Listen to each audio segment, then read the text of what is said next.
안녕하세요. MTN 이슈체크 나은수 기자입니다.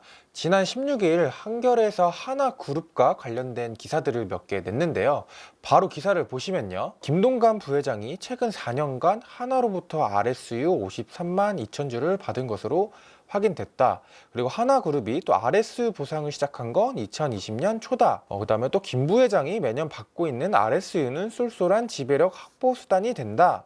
뭐 이런 내용들이 있는데요. 기사를 보시는 것처럼 이제 RSU라는 용어가 반복해서 나오죠.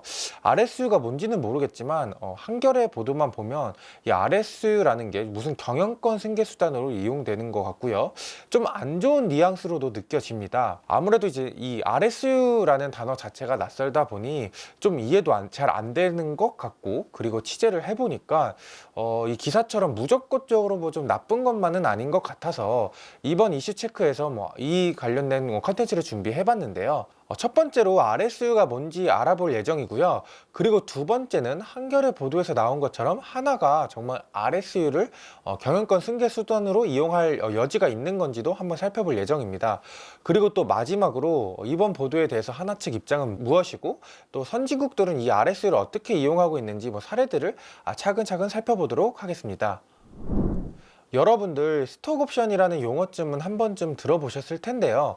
회사가 미리 정한 가액으로 일정한 시점에 신주를 인수하거나 자기 주식을 이제 매수할 수 있는 권리를 스톡옵션이라고 합니다. 보통 돈이 당장 없는 스타트업 같은 곳에서 일종의 성과금 형태로 많이 하고 있는 제도인데, 말이 어려우니까 예시를 한번 들어볼게요. 예를 들면 여기 그림처럼 회사하고 직원하고 일종의 계약을 맺는 겁니다. 우리 회사가 당장 성과금을 줄 돈은 없는데 우리 회사가 폭풍 성장을 할 것 같으니까 3년 뒤에 우리 회사 주식 1000주를 살 수 있는 권리를 줄게 라고 이렇게 일종의 계약을 맺는 거죠. 그럼 직원은 3년 뒤에 주당 5,000원, 1000주니까 500만 원에 주식 1000주를 살 수 있는 선택권을 부여받게 된 거고요. 근데 실제로 이제 3년에 이 회사가 폭풍 성장을 해서 주가가 1000만 원까지 올랐고 스톡옵션을 행사하게 했다고 가정을 하면요. 시장에서 주가가 10만 원이지만 이 직원은 주당 5천 원의 주식을 사는 거니까 1억 원에서 500만 원을 뺀 9,500만 원의 차익을 얻을 수 있게 되는 거죠. 그런데 이 스톡옵션이라는 제도가 상법에 근거를 하는 거라서 대상이나 한도 같은 게 구체적으로 규정돼 있고요. 또 스톡옵션은 대주주들이 못 받도록 법으로 제한돼 있습니다. 아무래도 터무니없는 가격의 행사 가액을 설정할 수도 있고, 이 스톡옵션을 통해서 지분율을 확대하려고 있는 요인들도 이제 있다 보니까 법을 이렇게 규제를 하는 거죠.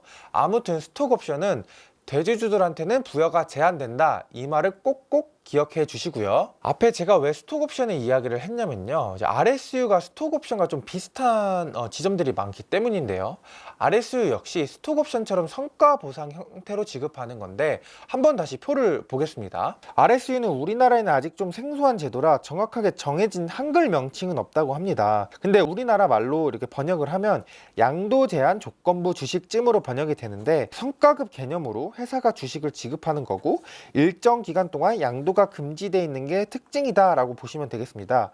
우리나라에는 아직 좀 앞서 말씀드렸던 것처럼 생소하지만 미국, 일본 같은 국가에서는 RSU가 많이 사용된다고 해요. 예시를 한번 들어보면요, RSU도 기업하고 직원하고 이렇게 계약을 맺는 겁니다. 우리가 장기적인 프로젝트를 하려고 하는데 당장은 성과급을 못 줄 것 같고 한 10년 뒤에 너가 꾸준히 성과를 내고 있으면 주식을 무상으로 줄게 라고 이렇게 계약을 맺는 겁니다. 근데 만약 이 직원이 정말 사전에 맺은 약정 조건들을 충족했다 그러면 N년 뒤에 뭐 예를 들어 주식 1000주를 받는 이런 형태입니다. 근데 그때 주가가 예를 들어 10만 원이다 하면 당장 판다라고 가정했을 때 1억 원의 이득이 생기는 거죠. 스톡옵션하고 RSU 둘 다 주식으로 직원들에게 성과를 보상한다는 공통점이 있지만 몇 가지 차이점은 분명히 존재합니다. 앞서 설명한 스톡옵션 같은 경우는 주식을 공짜로 받는 게 아니라 아까 예를 들었던 것처럼 5,000원에, 그러니까 사전에 정한 주당 5,000원, 5,000원에 주식을 살 수 있는 권리가 부여된 거거든요. 그러다 보니까 일단 내 돈을 들여서 주식을 사야 되는 거고요. 또 만약 행사 시점에 주가가 4,000원이면 이 권리를 행사할 의미가 없어지잖아요. 그럼 사실상 받을 수 있는 성과금은 0원이 돼버리는 겁니다. 그런데 이와 반대로 RSU 같은 경우는 살 권리가 주어진 스톡 옵션과 달리 그냥 주식을 무상으로 받는 거다 보니까 주식을 받는 시점에 주가가 영업만 되지 않으면, 또 사실상 회사가 망하지만 않으면 주식을 받을 수 있는 겁니다. 그리고 또 차이가 있다면, RSU는 부여 대상에 제한이 없기 때문에 스톡 옵션과 달리 대주주에게도 지급이 가능합니다. 아까 스톡 옵션은 이제 대주주들한테 이제 지급이 안 된다고 말씀을 드렸죠. 이게 가장 큰 차이라고 보시면 될 것 같고요. 또 부여 절차 같은 경우에도 스톡 옵션은 정관이나 이제 주주총회 특별 결의 과정을 거쳐야 하는데, RSU는 이거에 대해서 법 근거가 없다 보니까 그냥 이사회에서 결정을 해서 지급을 할 수 있는 형태라고 보시면 되겠습니다. 이제 대략적으로 RSU에 대해서 알아봤으니까 이게 왜 지금 하나그룹하고 연관돼서 문제가 되고 있는지도 한번 살펴볼게요. 하나는 2020년 국내 기업 처음으로 RSU를 도입했는데요. 현재는 그 이후에 두산, 네이버, 포스코, 퓨처엠 등등 꽤 많은 기업들이 이 제도를 도입하고 있습니다. 사실 이번 한겨레 보도가 나오기 전에 기사들을 쫙 살펴보니까 하나가 선제적으로 RSU를 도입한 것을 두고 많은 곳에서 이제 선진 경영이다 이런 식의 호평들이 좀 많았습니다. 기사를 보시면 더불어민주당은 이제 하나 RSU에 관련된 토론회를 열고 이 제도에 대해서 막 굉장히 호평합니다. 민주당도 본받아야 된다, 벤치마킹 해야 된다, 이런 식으로 굉장히 호평을 했고요. 다른 기사들도 보면 RSU는 대세고 미국에서도 인재 유치를 막기 위해서 RSU가 많이 도입되고 있다, 이런 기사들도 있었습니다. 이 보도들이 나온 게 불과 한 3-4달 전의 일입니다. 근데 이번 한겨레 보도는 완전히 반대되는 이야기를 하고 있는데, 가장 첫 번째, 이 RSU가 김승현 하나 회장의 장남인 김동관 부회장의 승계 수단으로 사용될 거다, 이렇게 좀 보고 있습니다. 아까 말씀드렸던 것처럼 RSU는 스톡 옵션과 달리 대주주도 받을 수 있잖아요. 그럼 이제 김 부회장도 RSU를 통해 주식을 받을 수 있게 되고요. 그리고 공교롭게도 RSU가 시행된 시점이 김동관 부회장이 경영 일선에 뛰어든 시기와 좀 일치하기도 합니다. 표를 보시면 그동안 김 부회장이 이제 받아온 RSU인데요. 그동안 하나한테 이제 총 26만 주 정도, 그리고 하나 솔루션에 한 19만 주니까 한 19만 8천 주니까 20만 주, 그 다음에 하나 에어로스페이스에 한 5만 주 정도 이렇게 받아서, 그래서 총합이 한 51만 6,128주가 되고요. 물론 이 주식을 지금 현 시점에서 받는 건 아니고 10년 후에, 이 일시에 10년 후에 지급을 받는 겁니다. 예컨대 제일 첫 번째 2020년 2월 11일이니까 2030년 2월 11일에 일정 조건을 충족하면 18,413주를 받게 되는 거죠. 김동관 부회장 같은 경우에는 아무래도 오너이다 보니까 계속 이 하나에서 경영을 이어갈 확률도 높고요. 그렇다 보면 매년 RSU를 받게 될 확률이 높고, 그럼 앞으로도 향후에 받게 될 주식도 점점 늘어나겠죠. 한겨레 보도에 따르면 향후 한 30년 정도 후가 되면 김승현 회장의 상속 지분까지 고려하면 김동관 부회장의 지분이 현재 한 5% 정도에서 16% 정도 늘어나게 될 거다, 이렇게 보고 있습니다. 두 번째는 성과 체계가 불명확하다는 겁니다. 보통은 성과급을 포함해서 보수를 많이 받는 이사들이나 주요 경영진의 경우 그 근거들을 이제 사업보고서에 기재하도록 되어 있습니다. 하나가 RSU를 시행하기 전인 2019년의 사업보고서를 한번 보겠습니다. 당시 금춘수 대표이사의 보수 내역인데요. 급여를 11억 원 이렇게 받았다, 그리고 상여로 5억 1,800만 원 이렇게 받았다고 이렇게 나와 있는데, 이유를 보니까 2019년에 매출 4조 4,332억 원을, 그리고 영업이익 1,889억 원을 달성하였으며 경영 목표 달성을 위해 노력하고 리더십을 발휘한 점을 고려해서 19년도 성과급의 60%인 5억 원 정도를 이게 지급하게 된다, 이런 근거들이 이렇게 명시가 돼 있는 걸 볼 수 있습니다. 근데 RSU는 어쨌든 성과급 대신 받는 개념이긴 하지만, 이게 아무래도 법적으로 RSU에 대한 내용들을 기재해라 이런 가이드라인이 없다 보니까, 다시 PPT를 보시면요, 2022년 하나 사업보고서인데요, 이 사업보고서처럼 그냥 양도 제한 조건부 주식 보상, 그러니까 RSU를 한 이 정도를 지급하고 있다의 내용만 기재되어 있습니다. 보시다시피 이런 근거, 아까 보여드렸던 이제 금춘수 대표이사의 5억 원처럼 이 성과에 대한 내용들이 나와 있진 않죠. 그러니까 한겨레 보도처럼 실제로 일반 주주나 일반인들이 보기에는 이 성과 체계가 불명확해 보이는 거는 맞는 것 같기도 합니다. 저도 취재를 하다 보니까 조금 의문이 생기는 부분도 있었습니다. 이 내용은 제가 2022년 하나 사업보고서를 보면서 조금 궁금했던 내용인데요. 다시 2022년 하나 사업보고서인데요. 김동관 대표이사가 19만 1699주를 현금 포함해서 RSU를 받게 됐고요. 금춘수 대표이사는 12만 3085주를 현금 포함해서 RSU를 받게 됩니다. 무슨 이유 때문인지는 모르겠지만 금춘수 대표이사가 더 오래 대표이사를 지냈거든요. 근데 김동관 대표이사보다 이 RSU를 받게 되는 게 7만 주 정도 더 적고요. 김춘수 대표이사가 대표이사에 오른 건 2019년이고 2016년부터 하나그룹의 부회장직을 유지하고 있는데요. 김동관 부회장이 하나 대표이사에 오른 건 2020년이고 또 하나그룹의 부회장이 된 건 2022년의 일입니다. 성과 체계가 안 나와 있어서 어떤 근거로 이 RSU가 더 오래 한 금 대표보다 김 부회장이 더 받게 되는 건지 나와 있지는 않습니다. 저는 이 부분들이 좀 궁금하더라고요. 그리고 세 번째는 왜 절반은 RSU 그리고 나머지 절반은 현금으로 지급하고 있냐, 이런 의문을 한겨레에서 제기하고 있는데요. 제가 지금 RSU 이야기만 쭉 했는데 하나 같은 경우는 절반은 RSU로 지급을 하고 나머지는 현금으로 지급하고 있습니다. 이건 아까 제가 보여드렸던 표인데요. 부여받은 주식수는 향후 10년에 실제로 받게 되는 주식이고요. 예를 들어 2021년 1월 19일에 부여받은 주식 수가 68,486주로 돼 있죠. 근데 사업보고서를 보면 이 숫자인 2배인 13만 6,972주라고 내용이 나와 있습니다. 그러니까 68,486주는 실제 주식으로 이렇게 받게 되는 거고, 나머지 절반은, 그러니까 68,486주는 10년 후의 주가를 기준으로 현금으로 받게 된다, 이렇게 보시면 됩니다. 그러니까 10년 후에 하나 주가가 만약 10만 원이 됐다고 하면 하나가 김 부회장한테 6억 8천만 원 정도의 현금을 주는 거겠죠. 그래서 다시 한겨레 보도를 보면 주식 보상 절반은 현금으로 받는데 지금 현재 주가를 보면 이게 한 203억 원 정도 되고 나중에 또 받게 될 현금 보상들을 고려하면 나중에 이 현금이 상속세를 내는데 사용될 것 같다, 뭐 이렇게 지금 의구심을 제기하고 있는 거고요. 나중에 하나 주가가 크게 오르면 이 현금도 더 늘어나게 될 거고, 매년 또 RSU 관련된 이제 보상을 받게 되면 정량적인 양도 늘어나게 되겠죠. 이번 보도에 대해 하나 측의 이야기도 들어봤는데요. 우선 이번 한겨레 보도에 대해서 좀 틀린 내용을 몇 가지 짚어줬습니다.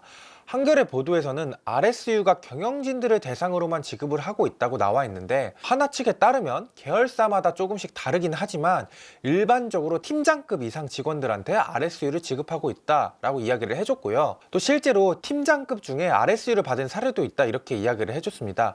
그래서 RSU는 승계의 목적이 아니라 하나 전 직원들을 위한 모두를 위한 제도다, 이라는 입장을 밝혔고요. 물론 일반 임직원들이 RSU를 지급받았는지에 대한 내용은 공시에는 나와 있지 않아서 제가 직접 확인을 하지는 못했습니다. 그리고 한겨레에 대한 두 번째 반박은 보도에 보면 김동관 부회장이 하나 에어로스페이스의 사내이사가 되는 날 RSU를 지급받았다, 여기 나와 있죠. 김 부회장은 한 해 뒤인 2021년에 하나 에어로스페이스로부터 RSU를 약 1만 9천 주를 받는다. 부여일은 그가 사내이사로 선임된 2021년 3월 29일이다. 이렇게 나와 있죠. 그러니까 취임한 날 성과가 없는데 왜 RSU를 지급했느냐, 문제가 있는 것 같다라는 게 이제 한겨레의 보도 내용입니다. 하나는 김동관 부회장이라서 그런 게 아니고 똑같은 기준에 따라서 RSU를 지급하는 거다. 다른 사내 이사 경영진도 똑같은 규칙으로 지급을 하고 있다, 이렇게 답을 해줬습니다. 그래서 좀 김동관 부회장처럼 사내 이사가 된 날에 RSU를 지급받는 사례가 실제로 있는지 찾아봤는데요. 2022년 10월에 하나 에어로스페이스의 손재일 사내 이사가 선임되는데요. 이 취임한 날에 RSU를 받았는지 확인을 해보고 싶었는데 결과부터 말씀드리면 일단은 사업보고서에는 없었습니다. 이게 받았는지 안 받았는지는 정확히 모르겠지만 만약 하나그룹의 설명처럼 진짜 받았다면 아마 손재일 사내이사가 5억 원 이상 보수를 받지 못해서 기재가 안 됐을 가능성도 있습니다. 현재는 임원 보수의 경우 연봉에 이제 5억 원이 넘는 등기 임원만 사업보고서에 기재를 하도록 되어 있습니다. 손재일 사내이사가 선임된 게 10월이니까 약 3달치 월급만 받았을 테니 5억 원이 안 넘을 가능성이 굉장히 높아 보입니다. 다만 이제 곧 발표되는 2023년 사업보고서에는 손재일 사내이사가 RSU를 받았는지에 대해서 알 수 있을 것으로는 보입니다. 그리고 앞서 언급한 성과 체계가 불명확한 거에 대한 입장도 들어볼 수 있었는데요. RSU는 우선적으로 이제 당장의 성과가 아니라 미래 성과를 기반으로 이런 체계를 짰다는 게 하나 측 설명입니다. 1년마다 지급되는 일반적인 성과급은 매출의 몇 퍼센트가 는다, 뭐 영업이익의 몇 퍼센트가 뛴다거나 이런 수치를 기반으로 정해지잖아요. 그런데 RSU는 이런 수치적인 성과를 지양하기 위해 이제 마련된 제도라고 합니다. 구체적으로 어떤 미래 성과냐라고 물어는 봤는데 회사의 전략이다 보니 알려줄 순 없다라고 이렇게 입장을 밝혔고요. 다만 좀 지레 짐작할 수 있는 건 뭐 예를 들어 RSU가 지급되는 시점이 10년 후니까 뭐 10년 안에 연구개발 성과가 나오면 지급을 한다거나 이런 거겠죠. 아무래도 하나 같은 경우에는 요즘 이제 우주 산업이나 방산 같은 이제 장기적인 성과가 필요한 사업 분야에 주력을 하다 보니까 이런 RSU를 도입을 하려고 했던 게 아니었나 싶기도 합니다. 그리고 또 마지막으로 현금 반, 주식 반 이렇게 지급을 하느냐고도 이제 물어봤는데 우선은 개인 주주들을 위해서 이렇게 체계를 짰다는 입장입니다. 이 RSU가 단기적으로 1년, 2년 이렇게 시행될 게 아니고 앞으로 쭉 유지될 수 있는 제도잖아요. 그러다 보면 장기적으로 봤을 때 앞으로 회사는 더 많은 주식들을 직원들한테 지급을 하게 될 테고요. 그리고 그 직원들은 나중에 주가가 오르면 주식을 내다 팔 텐데 이 과정에서 시장에 유통되는 주식 수가 늘어나게 될 테고 그러면 이제 주식이 하락할 가능성이 높다 보니 이렇게 주식 반, 현금 반 지급을 했다는 설명입니다. 다만 이 하나 측의 입장이 더 납득이 되기 위해서 앞으로 얼마나 많은 일반 임직원들이 RSU를 이제 지급받게 될지 좀 데이터들이 좀 필요해 보입니다. 구체적인 사례가 필요하다는 이야기죠. 아직까지는 일부 경영진들만 RSU를 얼마 받았는지만 나와 있는 상황이니까요. 제가 이번에 이 콘텐츠를 준비하면서 다양한 RSU 관련된 자료들과 논문들도 좀 많이 봤는데요. 사실 보상수단으로서 RSU 자체는 문제가 없는 게 좀 확실해 보입니다. 실제로 미국은 2000년대 초반부터 RSU 제도를 도입했고요. 우리가 흔히 아는 애플, 구글, 아마존 이런 많은 글로벌 기업들이 RSU 성과 제도를 도입하고 있습니다. 물론 지급 방식은 회사마다 다르긴 하지만요. 그리고 이 기업들은 아무래도 이 제도를 도입한 게 오래되다 보니 일반 임직원들한테 주는 사례들도 굉장히 많았습니다. 다만 우리나라 같은 경우에는 좀 RSU가 도입되는 게 2020년이다 보니까 관련된 규제들이나 관련 제도들이 좀 미비한 게 사실이기도 합니다. 제가 읽은 자료에 따르면 미국 같은 경우에는 스톡 옵션 외에 주식 관련 보상을 누군가 받게 되면 내부자 관련 공시를 해야 된다고 하고요. 또 10% 지분을 보유한 주주에게는 RSU를 지급하지 못하도록 제한돼 있다고 합니다. 기업들의 성과급이나 보상 체계에 대해 오랫동안 연구해온 신재용 서울대 교수의 이야기도 들어봤는데요. 신 교수는 하나의 RSU가 경영권 승계를 목적으로 마련된 제도는 아닌 것 같다.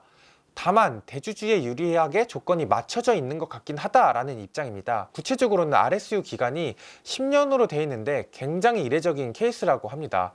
미국 같은 경우에는 길어야 한 3년 정도 된다고 하고요. 아무래도 오너가 아니면 경영진이 10년 이상 재직하는 게 흔치는 않다 보니까 오너에 초점이 맞춰져 있다는 신 교수의 설명이 좀 어느 정도 납득이 되기도 하고요. 현재 RSU를 법 테두리 안에 두려는 움직임도 보이는데요. 더불어민주당 이용우 의원이 작년 9월에 발의한 게 대표적입니다. 법안은 RSU를 부여하는 방법과 부여 대상 이런 것들을 명시하도록 규제하는 내용이고요. 다만 현재 총선이 얼마 남지는 않아서 앞으로 어떻게 될지는 좀 지켜볼 필요가 있어는 보입니다. 네, 제가 준비한 내용은 여기까지고요. 다음에는 더 유익하고 재밌는 콘텐츠로 찾아뵙도록 하겠습니다. 지금까지 시청해주신 구독자 여러분들 감사합니다.